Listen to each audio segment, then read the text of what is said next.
ഇന്നത്തെ Kannappa box office റിപ്പോർട്ടുകളിലേക്ക് ഇവർക്കും സ്വാഗതം. ഇക്കഴിഞ്ഞ ജൂൺ 27 തിയേറ്ററുകളിലേക്ക് എത്തിയ കണ്ണപ്പ ആ സിനിമയുടെ 3-ാം ദിവസത്തിലേക്ക് എത്തിയിരിക്കുകയാണ്. ഇന്ത്യയിലെ ഏറ്റവും പുതിയ പീരീഡ് ഡ്രാമ ആക്ഷൻ ഫാന്റസി വിഭാഗത്തിൽപ്പെടുന്ന സിനിമ കൂടിയായ കണ്ണപ്പയുടെ 3 ദിവസത്തെ കേരള വേൾഡ് വൈഡ് എസ്റ്റിമേറ്റ് റിപ്പോർട്ടുകളാണ് പ്രേക്ഷകരിലേക്ക് എത്തിക്കുന്നത്. ആദ്യമേ കേരളത്തിലേക്ക് വരികയാണെങ്കിൽ ഇന്ന് ഞായറാഴ്ച ഇന്നലത്തേക്കാൾ കളക്ഷൻ വർധനയാണ് കേരളത്തിൽ വന്നിരിക്കുന്നത്.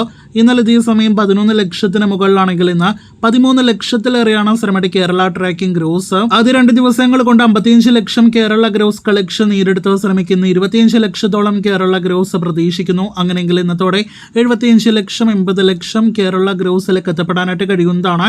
അപ്പോൾ കണ്ണപ്പയുടെ കേരള ഗ്രോസ് 80 ലക്ഷത്തിലേക്ക് അടുക്കുന്നു. വിഷ്ണു മഞ്ജു എന്ന തെലുഗു നടൻ നായകനെത്തിയ സിനിമയിൽ നമ്മുടെ ലാലിട്ടൻ കൂടി ഗസ്റ്റ് റോളിൽ എത്തിയിരുന്നു. പ്രഭാസ്, അക്ഷയ് കുമാർ, കാജൽ അഗർവാൾ, മോഹൻ ബാബു, ശരത് കുമാർ തുടങ്ങിയ വലിയ താരനിരഭാഗമായ സിനിമയുടെ വേൾഡ് വൈഡ് എസ്റ്റിമേറ്റിലേക്ക് വരികയാണെങ്കിൽ ആദ്യ 2 ദിവസങ്ങൾ കൊണ്ട് 24 കോടി വേൾഡ് വൈഡ് ഗ്രോസ് വന്ന ശ്രമിക്കുക.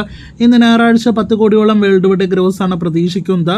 അങ്ങനെയെങ്കിൽ 3 ദിവസങ്ങൾ കൊണ്ട് സിനിമയുടെ വേൾഡ് വൈഡ് ഗ്രോസ് 34-35 കോടി റേഞ്ചിലേക്ക് എത്തപ്പെടുന്നതാണ്. വിഷ്ണു മഞ്ജു എന്ന നായക നടന്റെ കരിയറിലെ റെക്കോർഡ് കളക്ഷനാണ് സിനിമയുടെതെങ്കിൽ പോലും സിനിമയുടെ സ്റ്റാർ കാസ്റ്റ് ഒപ്പം തന്നെ ബഡ്ജറ്റ് എല്ലാം തന്നെ വെച്ച് നോക്കുമ്പോൾ സിനിമയ്ക്ക് അത്ര മികച്ച കളക്ഷൻ അല്ല. കൃത്യമായ ബഡ്ജറ്റ് ഇനിയും പുറത്തു വന്നിട്ടില്ല എന്ന് പ്രത്യേകം അറിയിച്ചുകൊള്ളട്ടെ. കാത്തിരിക്കൂ സിനിമയുടെ ഫൈനൽ വരെയുള്ള കളക്ഷൻ ആയിട്ട്.